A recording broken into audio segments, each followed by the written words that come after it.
2 ঘণ্টা যাবৎ আমি মায়ের সাথে, হঠাৎ বাবা চলে আসে। এমনিতেই বাবাকে দেখে আমি খুবই ভয় পাই, তাই আমি কোনো উপায় না পেয়ে জানালার পর্দার আড়ালে লুকিয়ে পড়ি। এরপর আমার চোখের সামনে বাবা যা করল তা শুনলে আমি গ্যারান্টি দিয়ে বলতে পারি তোমাদের পানি চলে আসবে। তাই তোমাদের দুটি পায়ে ধরে বলি, অন্তত আজকের এই গল্পটি শেষ পর্যন্ত দেখো। আমি শরীফুল ইসলাম সাজু, রাজশাহী বিশ্ববিদ্যালয়ের প্রথম বর্ষের ছাত্র।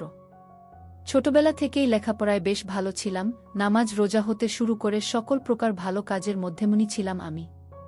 আমাদের যশোরে নিজস্ব বাসা রয়েছে, বাবা গার্মেন্টস এর ব্যবসা করেন, মা প্রাইমারি স্কুলে শিক্ষকতা করেন। আমার কোনো ভাইবোন নেই, বাবা মায়ের একমাত্র আদরের সন্তান আমি। সবকিছু ঠিকঠাকভাবে চলছিল আমার বিশ্ববিদ্যালয়ে ভর্তি হওয়ার আগ পর্যন্ত। যশোর শহরে কোনো আত্মীয় স্বজন নেই আমাদের, মা খুব চাইছিল যেন আমাকে যশোরের ভেতরে কোনো প্রাইভেট ভার্সিটিতে ভর্তি করে দেয়া হয়, কিন্তু আমি তা চাইনি। দুর্ভাগ্যবশত আমার যশোরে কোথাও চান্স না হওয়ায় কারণে রাজশাহীতে ভর্তি হতে হয়।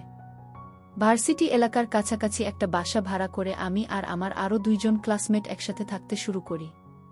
প্রথম দিন থেকেই বুঝতে পারলাম আমার রুমমেটরা মোটেও সুবিধার নয়। একদিন টিভির ঘরে গিয়ে দেখি 2জন ভিডিও দেখছে। ডিভাইসগুলো আমার, কিন্তু আমাকে জিজ্ঞাসা করারও প্রয়োজন তারা মনে করেনি। আমি গিয়ে জিজ্ঞেস করলাম, কি হচ্ছে এসব?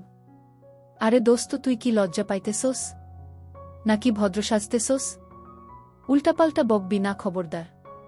আমার জিনিসে আমার অনুমতি ছাড়া হাত দিলে হাত কেটে দিব তোদের কসম। মামা রাগ করস কেন? আচ্ছা যা, আর ধরুম না। ভার্সিটিতে গিয়া খালি কমু যে তোর কিছু নাই, এই লাইগা তুই এডি দেখোস না, হা হা।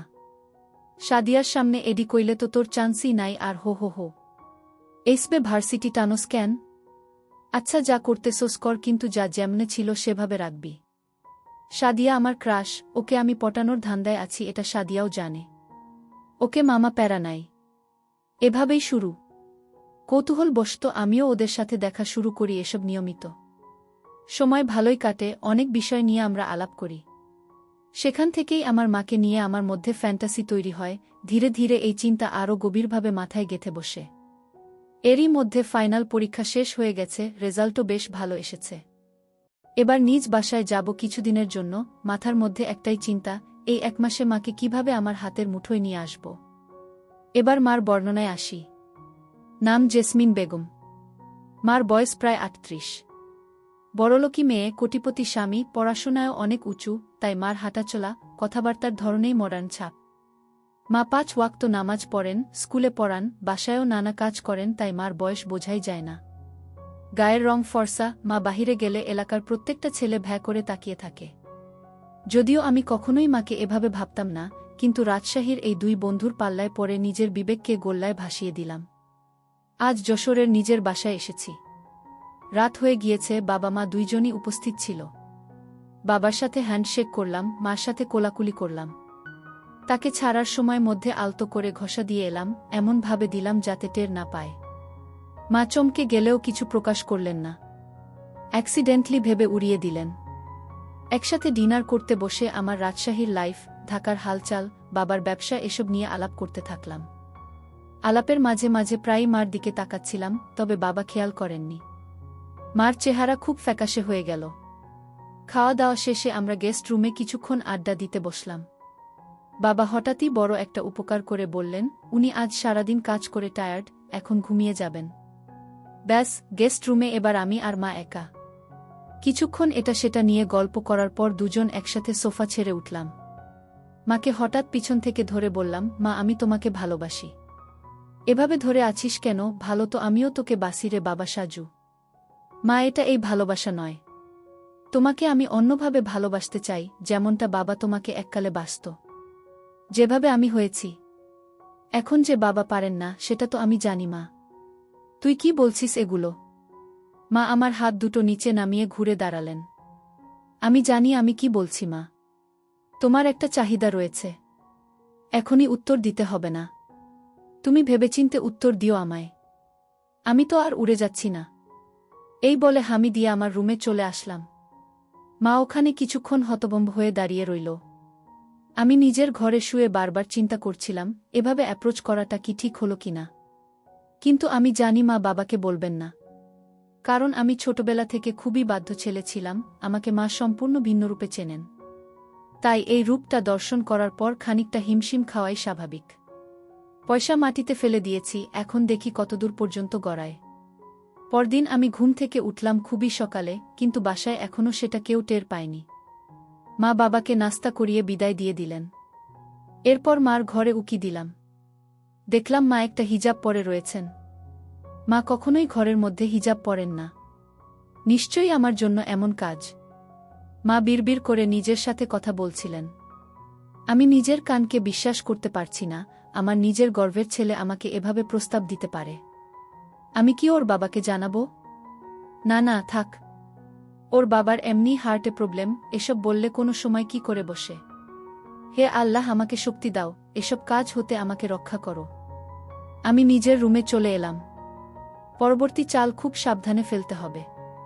মাকে দেখলাম বাহিরে চলে গেলেন, সম্ভবত স্কুলে পড়াতে। অন্য সময় মার 12টায় সময় চলে আসার কথা, কিন্তু আজ 2টো বেজে গেল, তাও আসছেন না। অবশেষে উনি এলেন। আমি হাসি মুখে দরজা খুলে দিলাম, ওইসব প্রসঙ্গে আসতেই দিলাম না। বললাম, মা তুমি কি শপিং এ গিয়েছ? হ্যাঁ বাবা, দেখ তোর জন্য কিছু টি শার্ট এনেছি। থ্যাংক ইউ মা। দাও ব্যাগগুলো আমার হাতে, তুমি রেস্ট করো। মা একটু প্রশান্তির হাসি দিয়ে চলে গেলেন। আমি মাকে ঠান্ডা পানি খাওয়ালাম। খুব গরম পড়েছে। মা তখন বোরকা খুলছিলেন। আমাকে দেখে থেমে গেলেন। মা তুমি এই গরমে কিভাবে এত কিছু গায়ে দিয়ে আছো? তোমার তো সিদ্ধ হয়ে যাওয়ার কথা। মা কিছু বললেন না, সংকোচ বোধ করতে লাগলেন। আমি মার কাছে এসে বললাম, মা আমি তোমাকে আর জ্বালাবো না, প্রমিস, যদি এখন তুমি আমাকে একটু ধরতে দাও। বাবা এমন করিস না প্লিজ। মা এখানে কোনো জোরাজুরি নেই। আমি সামান্য একটু ধরতে চাই মা। আমি তো বাইরের কেউ না। মা কিছুক্ষণ চুপ করে রইলেন। এরপর বললেন, ধর, কিন্তু এই ধরা পর্যন্তই, আর কিছু না, খবরদার। আমার লক্ষ্মী মা।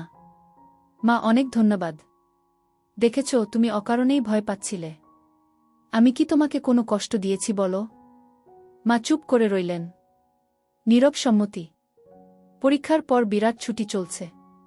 তাই মার কাছাকাছি থাকার জন্য মায়ের স্কুলে খণ্ডকালীন শিক্ষকের চাকরি নিয়েছি। স্কুল আমাদের বাসা থেকে প্রায় 4.5 কিলোমিটার দূরে। আমার বাইক আছে, তা দিয়ে স্কুলে যাতায়াত করি। মাঝে মাঝে মাকে নিয়েও স্কুলে যাই।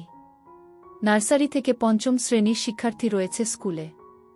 আমি গণিত শিক্ষক হিসেবে যোগ দেই। 1 মাস ক্লাস নিতেই পুরো স্কুলে আমার সুনাম ছড়িয়ে পড়ে। বাচ্চাদের অভিভাবকরা তাদের সন্তানদের প্রাইভেট পড়ানোর জন্য অনুরোধ করতে থাকে। আমি প্রথমে প্রাইভেট পড়াবো না বলি, কিন্তু অভিভাবকদের অত্যাধিক অনুরোধের জন্য শেষে রাজি হই। যেহেতু এখন হাতে অন্য কাজ নেই, তাই একটা ব্যাচ পড়ানো শুরু করি। 3 থেকে 4 জন বাচ্চাকে পড়াই স্কুল ছুটির পর। এদের মধ্যে একটা ছেলে নাম ইমন, খুবই দুষ্টু। সে অন্য বাচ্চাদের সাথে মারামারি করার কারণে ওর আম্মু একদিন আমার সাথে দেখা করে ওকে বাসায় গিয়ে একা পড়াতে বলে। কিন্তু আমি বলি যে আমার সময় নেই। স্কুল ছুটির পর এক ব্যাচের বেশি পড়ানো সম্ভব নয়। তখন ইমনের আম্মু বলে, তাহলে সন্ধ্যায় ওদের বাসায় গিয়ে একা পড়াতে। কেননা ইমন খুবই দুষ্টু ও পড়াশোনায় খুব কাঁচা। তাই ওকে একা পড়ার জন্য ওর আম্মু খুব অনুরোধ করতে থাকে। শেষে আমি রাজি হলাম। ওদের বাসা স্কুল থেকে সামান্য একটু দূরে। তবুও মহিলার কথায় ওনার বাচ্চার জন্য রাজি হই। আসলে মহিলা নয়, বরং যুবতী মেয়ে বলাই বাহুল্য। কেননা ইমনের আম্মুর বয়স 25-26 বছরের বেশি হবে না। ওনার নাম রোমানা। রোমানার একমাত্র ছেলে ইমন ক্লাস 3তে পড়ে। ওর স্বামী থাকে ইতালি। দোতলা বাড়িতে ছেলেকে নিয়ে একাই থাকে। তো প্রতিদিন স্কুল টিউশনি শেষে বাসায় ফিরি দুপুর 2টায়। বাসায় এসে খাওয়া, বিশ্রাম শেষে সন্ধ্যার দিকে বাইক নিয়ে রোমানার বাসায় যাই ওর ছেলেকে পড়াতে। বলে রাখি যে রোমানার পরিবার ভালোই সচ্ছল। স্বামী ইতালি থাকায় ভালোই আছে। আমাকে 5,000 টাকা টিউশনির জন্য দেবে, আর তার সঙ্গে বাইকের তেলের খরচের জন্য এক্সট্রা টাকাও দেবে। এত অফার পেয়ে রাজিও হয়ে যাই। তো নিয়মিত ওদের বাসায় গিয়ে ওর ছেলেকে পড়াতে লাগলাম। পড়ার মাঝে প্রতিদিনই বিভিন্ন খাবার, ফল ইত্যাদি দেয় খাওয়ার জন্য। মাঝে মাঝে রাতের খাবারও খেয়ে আসি ওদের বাসা থেকে। আমি লক্ষ্য করি আমার প্রতি রোমানার একটা দুর্বলতা রয়েছে, কিন্তু সেটা ওকে বুঝতে দিলাম না। সে প্রায়ই আমাকে বিভিন্ন ইশারা ইঙ্গিতে আমার দৃষ্টি আকর্ষণের চেষ্টা করে। আমি দেখতে সুদর্শন, ফর্সা ও লম্বা, বয়স 20 বছর। যেহেতু রোমানার স্বামী বিদেশ তাই সে একা এবং আমি স্মার্ট একটা ছেলে, তাই আমার প্রতি ওর আকর্ষিত হওয়াটা স্বাভাবিক। আমার বয়স 20 হলেও আমাকে দেখতে প্রায় 24-25 বছরের যুবক মনে হয়। কেননা মুখে খোঁচা খোঁচা দাড়ি ও আমার ব্যক্তিতে বড়দের মতো আচরণ ফুটে ওঠে। তাই রোমানাও আমার প্রতি আকর্ষণ ফিল করে। রোমানা দেখতে খুবই ভালো।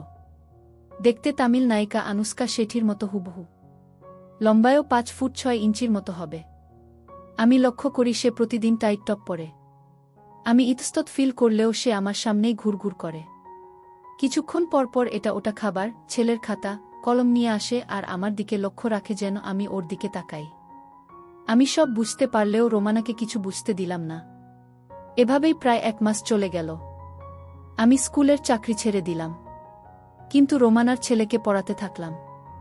এই 1 মাসে রোমানার সাথেও আমার ভালো সখ্যতা গড়ে উঠেছে। বলা চলে অনেক ফ্রি হয়ে গেছি আমরা। রোমানাকে আমি ভাবি বলে সম্বোধন করি। প্রতিদিনই ওর ছেলেকে হোমওয়ার্ক করতে দিয়ে ওর সাথেই কথাবার্তা বলি। 1 ঘন্টার প্রাইভেটে 2-2.5 ঘন্টা থাকি ওদের বাসায়। বিভিন্ন বিষয় নিয়ে রোমানার সাথে কথাবার্তা বলি। একদিন আমার গার্লফ্রেন্ড সম্পর্কে জিজ্ঞেস করে সে। আমি বলি আমার কোনো গার্লফ্রেন্ড নেই। রোমানা তা শুনে অবাক হয়ে যায় আর বলে, এমন হ্যান্ডসাম ছেলের গার্লফ্রেন্ড নেই?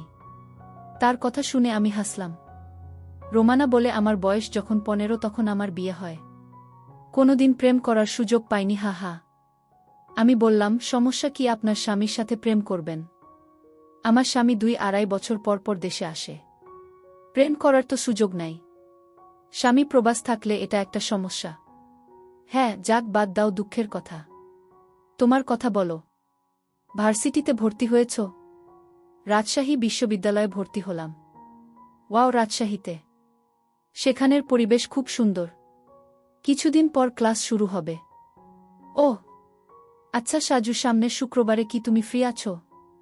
হ্যাঁ, কেন? ইমন বলল কুরবানির ঈদের পর ঘুরতে যাবে কোথাও। গতকাল তো ঈদ গেল। এখন স্কুলও ছুটি। তাই সে বায়না ধরেছে সুলপা পার্ক ঘুরতে যাবে। আমি তো চিনি না, তাই তোমাকে সঙ্গে নিয়ে যেতে চাই যদি তুমি ফ্রি থাকো আর কি। সুলপা পার্ক তো আমাদের ভার্সিটি থেকে সামান্য দূরে। তাছাড়া আমি ফ্রি আছি। পরশু শুক্রবার কখন যাবেন বলেন? এই সকাল 10টার দিকে। দেখি আমি একটা হাইলাক্স গাড়ি ভাড়া করব। তুমি সকালে চলে এসো। আমি ও ইমন রেডি থাকব। ওকে। শুক্রবার সকালে রোমানাদের বাসায় যাই। গিয়ে দেখি ইমন বাড়ির সামনে গাড়িতে উঠে তার আম্মুকে ডাকছে আসার জন্য। আমি ইমনকে বলি, পিচ্চি তোমার আম্মু কই? সে বলে রেডি হইতাছে। আমি বলি, তুমি গাড়িতে গান শোনো, আমি তোমার আম্মুকে নিয়ে আসি। আমি বাসায় ঢুকে দোতলায় রোমানার রুমে ঢুকে পড়ে একটা অপ্রস্তুত মুহূর্তের মধ্যে পড়ে যাই। রুমে ঢুকেই দেখি রোমানা শর্ট জিন্স পরে আয়নার সামনে দাঁড়িয়ে আছে। এমন সময় আমি ঢুকে পড়ি আর সে আয়নায় আমায় দেখে ফেলে। সাজু। সরি ভাবি। আমি দরজায় নক করতে ভুলে গেছিলাম, কিছু মনে করবেন না। আমি বাইরে দাঁড়ালাম। আমি দ্রুত বাইরে চলে গেলাম। ভেতর থেকে রোমানা ডাকলো আমায়, সাজু ভেতরে এসো, একটু প্রয়োজন। রোমানার কথায় ভেতরে ঢুকে দেখি একই অবস্থা। সে আয়নার সামনে দাঁড়িয়ে হুক লাগাতে পারছে না। সাজু, আমার হুক লাগাতে পারছি না। কাজটা একটু করে দাও প্লিজ। আমি চোখ বন্ধ করে কাজটা করতে যাই। না, চোখ খোলা রেখা, সমস্যা নাই। রোমানার কাজটা করে দিয়ে আমি চলে যেতে লাগলাম। তখন রোমানা পেছন থেকে হাত ধরে বসল। চেয়ার থেকে একটু টপটা দেবে সাজু? আমি ওর পরার টপটা দেওয়ার জন্য ঘুরেছি, দেখি সে আমার দিকে ঘুরে দাঁড়িয়েছে। কেমন লাগছে আমায় সাজু? আমি কিছু বললাম না, শুধু ঢোক গিললাম। আমি রোমানাকে ওর টপ দিয়ে পড়তে বললাম। রোমানা এইবার আমার হাতে টান দিয়ে আমাকে ওর উপর ফেলে দিল। দুজন বিছানায় পড়ে গেলাম। আমি উঠে যেতে লাগলাম। কিন্তু রোমানা আবার আমায় ওর উপর ফেলে দিয়ে বলল, আমায় তোমার কেমন লাগে সাজু? রোমানা, এসব ঠিক না। সাজু, আই লাভ ইউ বলেই রোমানা শুরু করে দিল। আমি একসময় রোমানাকে ছাড়িয়ে উঠে দাঁড়িয়ে বলি, রোমানা প্লিজ থামো, এসব ঠিক না। কেন সাজু, আমি কি দেখতে খারাপ? আমি কি তোমার ভালোবাসা পেতে পারি না? প্লিজ রোমানা, তুমি বিবাহিত বলে আমি বাইরে চলে গেলাম। বাইরে গিয়ে আমি গাড়িতে উঠলাম। কিছুক্ষণ পরে রোমানা গাড়িতে উঠল। আমি সামনের সিটে ও রোমানা এবং ইমন পিছনের সিটে বসল। আমি ড্রাইভারকে বললাম গাড়ি ছাড়তে। গাড়ি চলতে লাগল। রোমানার কোনো সারা শব্দ পেলাম না, দম মেরে বসে আছে। ইমন ট্যাবে গেম খেলছে। আমি সানগ্লাস চোখে দিয়ে গাড়ির লুকিং গ্লাস দিয়ে রোমানার দিকে তাকালাম, দেখলাম মন ভার করে বাইরের দিকে তাকিয়ে আছে। আমরা সকাল 10:30টায় সুলপা পার্কে পৌঁছালাম। গাড়ি থেকে নেমে গাড়ি পার্ক করতে বললাম ড্রাইভারকে। আমি 3 জনের জন্য 3টি টিকিট কেটে আনলাম। ঈদের ছুটিতে প্রচণ্ড ভিড় এখন। আমি ইমনের হাত ধরে লাইনে দাঁড়ালাম। রোমানা আমার পিছনে। এতক্ষণ আমাদের মধ্যে কোনো কথাবার্তা হয়নি। অবশেষে সুলপা পার্কের ভেতরে ঢুকলাম আমরা। ভেতরে ঢুকে বিভিন্ন রাইড নিতে লাগলাম। ভিড়ের মধ্যে লাইনে দাঁড়িয়ে রাইড নেয়া খুবই কষ্টসাধ্য।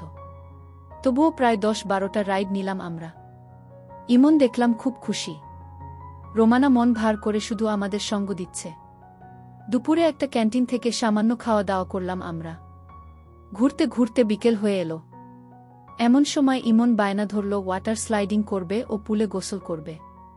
তো কি আর করা, নেমে পড়লাম ওয়াটার কিংডমে। এক্সট্রা কোনো কাপড় না নেয় প্যান্ট পরেই নেমে পড়লাম আমি ও ইমন পুলে। ইমন ওর আম্মুকে পুলে নামানোর জন্য পা ধরে টান মারায় রোমানা আমার উপর এসে পড়ে। আমিও ওকে ক্যাচ করে ফেলি ও সরি বলি, কিন্তু সে কিছুই বলে না। আমি ইমকে নিয়ে পুলে খেলা করতে থাকি। আমি ইমনকে নিয়ে স্লাইডিং এর জন্য টিউব নিয়ে উপরে যাই, এমন সময় দেখি নিচে কয়েকজন বখাটে ছেলে রোমানাকে ঘিরে আছে, নিয়ে আজেবাজে কথা বলছে, যেমন একা নাকি আমরা আছি ইত্যাদি। এসব দেখে ইমনকে বলি তুমি এখানে দাঁড়াও, আমি আসছি। আমি সোজা রোমানার কাছে চলে যাই এবং গিয়ে ওকে আড়াল করে দাঁড়িয়ে এক বখাটের মুখে মারি ঘুষি। এই দেখে বাকি 4-5 জন আমাকে ঘিরে ধরে এবং আমাকে এলোপাথারি মারতে থাকে। তা দেখে রোমানা চিৎকার করলে সিকিউরিটি গার্ডরা এসে আমাকে উদ্ধার করে। সিকিউরিটি গার্ড বলে যে কি হয়েছে। আমি বলি যে এই বখাটেরা আমার বুকে বিরক্ত করছিল, তাই ওদের বাধা দেয়ায় আমার উপর আক্রমণ করে। রোমানাকে আমার বুকে বলায় সে চমকে উঠে। তারপর সিকিউরিটি গার্ডরা বখাটেদের নিয়ে যায় আর আমিও ইমন ও রোমানাকে নিয়ে বের হয়ে আসি। খুব ব্যথা লাগছে, ক্লিনিকে চলো যাই। আমি বললাম আরে না, কিছু হয়নি আমার। এ সময় পার্ক কমিটির কিছু লোক আমাদের সামনে এসে বলে যে আপনারা চাইলে ওই বখাটেদের বিরুদ্ধে সাজুযোগ করতে পারেন এবং আমরা ওদের নামে থানায় মামলা করব। আমি বললাম থাক, এত ঝামেলার দরকার নেই বলে আমরা চলে এলাম। গাড়িতে উঠে রওনা দিলাম বাড়ির উদ্দেশ্যে। সন্ধ্যা হয়ে এসেছে, আবার আকাশ কালো হয়ে বজ্রপাত হচ্ছে। মনে হলো ঝড় হবে। মাঝপথে বিশাল বৃষ্টি শুরু হলো। বাসায় পৌঁছলাম ততক্ষণে রাত 8টা বাজে। গাড়ি থেকে নেমে ইমনকে কোলে নিয়ে ওদের বাড়িতে ঢুকলাম। পুলে গোসল করে ও এখনের বৃষ্টিতে সবাই পুরো ভিজা। ইমনকে নামাতেই দেখি গাড়িওয়ালা গাড়ি নিয়ে চলে গেল। আমি পিছন থেকে ডাকলাম ওই থামো, আমি বাসায় যাব কিভাবে? রোমানা তখন বলল বাইরে খুব ঝড় আর রাতও অনেক হয়েছে, আজ রাতে এখানে থেকে যাও, তাছাড়া এমন সময় এত দূরে যেতেও পারবে না। আমি বললাম না, থাকা সম্ভব না বলে ফোন খুঁজতে লাগলাম। প্যান্টের পকেটে যে ফোনটা ছিল খেয়ালই করেনি, পানিতে ভিজে নষ্ট হয়ে গেল। তাই রোমানাদের বাসায় আজ রাত থাকতে হবে। রোমানা আমাকে দোতলায় একটা রুম দেখিয়ে বলল এই রুমে থাকো তুমি, আগে বাথরুমে গিয়ে গোসল করে আসো, কাপড় তো পুরা ভিজা, পরব কি? তুমি বাথরুমে যাও, আমি ব্যবস্থা করছি। আমি বাথরুমে কাপড় খুলে গোসল সেরে বাইরে এসে দেখি একটা তোয়ালে আর রোমানার টি শার্ট রাখা বিছানায়। কি আর করা, টি শার্ট পরে তোয়ালে লুঙ্গির মতো পরলাম। খিদে পেয়েছে খুব, মারামারি করায় মাথায় সামান্য ব্যথা করছে। দেখলাম রোমানা হাতে করে খাবার নিয়ে এসেছে। বলল বাসায় রান্নাকরা কিছু ছিল না, তাই এই ডিম্পোজি করলাম, কিছু মনে করো না। আমি বললাম কোনো সমস্যা না। আপনি খেয়েছেন? রোমানা খেয়েছি বলে বাইরে গেল। আমি খাওয়া শেষ করলাম। এমন সময় রোমানা ফার্স্ট এইড বক্স নিয়ে এলো, আমাকে বলল সাজু দেখি সামান্য মলম লাগিয়ে দেই, বলে সে আমার ঘাড়ে ও হাতে মলম লাগিয়ে দিল। আমাকে বিছানায় শুয়ে পড়তে বলল। আমি বিছানায় শুয়ে পড়লাম। ইমনও ঘুমিয়ে পড়েছে। রোমানা বল কিছু মনে না করলে তোমার মাথাত ম্যাসাজ করে দেই। আমি ঘাড় নাড়লাম। রোমানা আমার ঘাড় ম্যাসেজ করতে লাগল। সাজু সকালের ঘটনার জন্য আই এম সরি। আমি চুপ রইলাম। মনে কিছু নিও না সাজু, আমি একাকী থাকতে থাকতে অসহ্যকর যন্ত্রণায় ভুগতেছিলাম, তাই তোমাকে দেখে নিজেকে কন্ট্রোল করতে পারিনি। সরি। আমিও তোমাকে সবার সামনে আমার বউ বলে ফেলেছি। আমিও দুঃখিত। তুমি তো আমাকে বাঁচানোর জন্যই সব করেছ। রোমানার কথা শেষ হওয়ার আগেই বিদ্যুৎ চলে গেল। পুরো ঘর অন্ধকার হয়ে গেল। আমি বিছানায় শুয়ে, রোমানা আমার মাথার পাশে বসা। বাইরে প্রচণ্ড বৃষ্টি হচ্ছে। এমন সময় প্রকাণ্ড এক বজ্রপাত হল। রোমানা সঙ্গে সঙ্গে আমাকে জাপটে ধরল। বজ্রপাত থামলে রোমানা আমাকে ছেড়ে দিল। বলল, আমি মোমবাতি নিয়ে আসি। রোমানা মোমবাতি আনতে গেল, আর আমি রোমানার কথা চিন্তা করতে লাগলাম। যুবতী একটা মেয়ে, 24-25 বছর বয়স। বিয়ের পর থেকেই স্বামী বিদেশ, 2 বছর পর পর দেখা হয়। স্বাভাবিকভাবেই ভয়াবহ জীবন পার করছে। তারও কামনা বাসনা আছে। আমি কি তাকে একটু সুখ দিতে পারি না? সে বিবাহিতা, তবুও তার ভালোবাসার অধিকার আছে। আমার প্রতি তার একটা দুর্বলতা আছে। সে তো আমায় বলেছে যে সে আমায় ভালোবাসে। আমি কি তাকে একটু ভালোবাসা দিতে পারব না? ভাবতে ভাবতে রোমানা মোমবাতি নিয়ে টেবিলে রাখল। আমি বিছানা ছেড়ে দাঁড়ালাম। রোমানা, তোমাকে একটা কথা বলতে চাই। কি বলো? I love you too. আমার একটা শুনে রোমানা অবাক হয়ে গেল। সত্যি? আমি রোমানার সামনে এগিয়ে এলাম। আমার দুহাত দিয়ে ওর মুখে ধরে বললাম, হ্যাঁ, সত্যি আমি তোমাকে ভালোবেসে ফেলেছি। আর রোমানা আমাকে বিছানায় ফেলে দিল। এদিকে তোমরা নিশ্চয়ই বুঝতে পারছো আমাদের মাঝে কি হয়েছিল। বাইরে তখন বৃষ্টির প্রকোপ আরও বেড়েছে। রাত 11-12টা হবে প্রায়। বিদ্যুৎ নেই বাসায়। মোমবাতিও নিভু নিভু করছে। এভাবে নির্ঘুম সারা রাত কাটল। ভোরে আমি রোমানাকে বললাম, এখন চলে যাই। না হয় কেউ যদি জানতে পারে, সমস্যা দুজনেরই। তুমি ঘুমাও, আমি এখন কিছুদিন ভার্সিটি নিয়ে ব্যস্ত থাকব। তাছাড়া মোবাইলটাও রিপেয়ার করতে হবে। তাই হয়তো 2-3 দিন যোগাযোগ হবে না। রোমানার সাথে যোগাযোগ নেই প্রায় 4 দিন হল। ভার্সিটি নিয়ে খুবই ব্যস্ত হয়ে পড়লাম। অন্যদিকে মোবাইলটাও সার্ভিসিং করতে দিয়েছি। রোমানা হয়তো আমাকে খুব মিস করছে, কিন্তু আমি মাকে রাজি করানোর চেষ্টায় আছি। এভাবে প্রায় 8-9 দিন চলে গেল। আগামীকাল শুক্রবার ছুটি। মোবাইলটা আজকে ঠিক হয়েছে। রাতে মোবাইল খুলে রোমানাকে ফোন করলাম। রোমানা আমার উপর ক্ষেপে আছে। 9-10 দিন ধরে কোনো খবর নেই না তাই। অন্যদিকে ইমনেরও প্রাইভেট পড়ানোয় ব্যাঘাত হচ্ছে। আমি বললাম, এখন আমি ফ্রি আছি। কাল থেকে ইমনকে নিয়মিত পড়াতে পারব, আর রোমানাকেও দেখব। আজকে সন্ধ্যায় রোমানাদের বাসায় গেলাম। ইমনকে প্রশ্ন দিয়ে চলে গেলাম রোমানার কাছে। সে ড্রেসিং টেবিলের সামনে বসে চুল আঁচড়াচ্ছিল। এতদিন পরে আমার কথা মনে হলো তোমার। সর্জিস, রোমানা, প্লিজ রাগ করো না। আমাকে তো একটাবার ফোনও দিতে পারতে। আহা, ফোন সার্ভিসিংয়ে দিয়েছিলাম, ওরা 1 সপ্তাহ লাগিয়ে দিয়েছে। তাই তো তোমার সাথে কথা বলতে পারিনি। তাছাড়া ভার্সিটি নিয়ে একটু বেশিই ব্যস্ত হয়ে পড়েছিলাম। আমি কথা বলার সময় রোমানা আমার হাতে একটা ব্যাগ দিয়ে খুলতে বলল।